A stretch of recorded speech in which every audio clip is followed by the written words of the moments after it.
of war. In those days, a battle was to end at sunset. No one was to attack the serving attendants like flag bearers and drummers. If someone surrendered, left the field, or was unarmed, he was not attacked. Combat was between equals, that is, chariot against chariot, elephant against elephant, and horsemen against horsemen. Foot soldiers fought foot soldiers. If one person was fighting with another, a third person must not interfere. Although both sides accepted the rules, during the chaos of war, many rules were broken and many wrong things were done. But most of the time, the rules were honored, and those who broke them had to face shame and dishonor. The flags of all the commanders flew on their chariots. Bhishma's flag had a palm tree and 5 stars on it. Duryodhana's had a cobra. Thus, each one had a distinctive flag that could be recognized by his soldiers. The war begins. The armies drew up opposite each other at Kurukshetra. To everyone's surprise, Yudhishthira took off his armor and walked to the enemy side. He went to Bhishma, Drona, Kripacharya and his uncle Salya and sought their blessings before returning to his chariot and putting on his armor again. Arjuna was seated in his chariot with a pennant graced by Hanuman as he had promised. Krishna held the reins of the horses.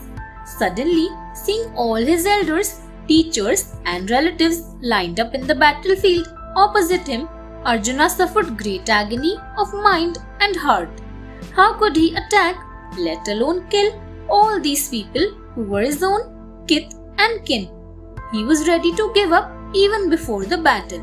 Krishna spoke to him of man's duty and the need to do what is right, even if it means standing up against your dear ones. This is known as the Bhagavad Gita. The first 2 days, Duryodhana led his forces into battle, as did Bhima from the Pandava side. The noise was shattering, with drums, conches, pipes and war cries, as well as the cries of wounded and dying men. On the first day, Bhishma caused a lot of death and destruction. Young Abhimanyu attacked to stop him, but was not successful. There was a fierce attack by Bhima and Drishtadyumna, Virata and his sons Sweta and Uttar. The sons of Virata were killed by Salya and Bhishma. Krishna and the Pandavas knew that it was necessary to kill Bhishma if they had to win the war. The next day, Arjuna attacked Bhishma. The combatants were equally matched. In other part of the field, Drona battled with Drishtadyumna, wounding him.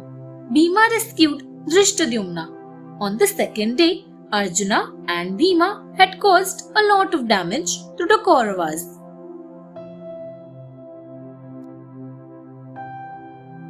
The third day saw another ferocious battle. Both the armies in formation clashed violently. Bhishma led the Kaurava charge with Duryodhana. Bhima and Arjuna fanned out to attack the Kauravas. Bhishma and Drona attacked Yudhishthira, who was supported by Nakula and Sahadeva. Shakuni attacked Satyaki and Abhimanyu, but was defeated by them. Bhima and Ghatotkach took on Duryodhana, driving him back. Duryodhana could never accept defeat and take responsibility for his own bad actions. He spoke bitterly to Bhishma, accusing him of favoring the Pandavas and their allies. Bhishma continued to do his duty. Arjuna fought him unsuccessfully. This made Krishna very angry because the warrior's duty is to fight with his full power. If he failed, Krishna himself would have to break his vow and kill Bhishma, he said. Arjuna agreed that he would never falter in performing his duty. Thanks for watching. Do like, share, subscribe to Sahil Book House.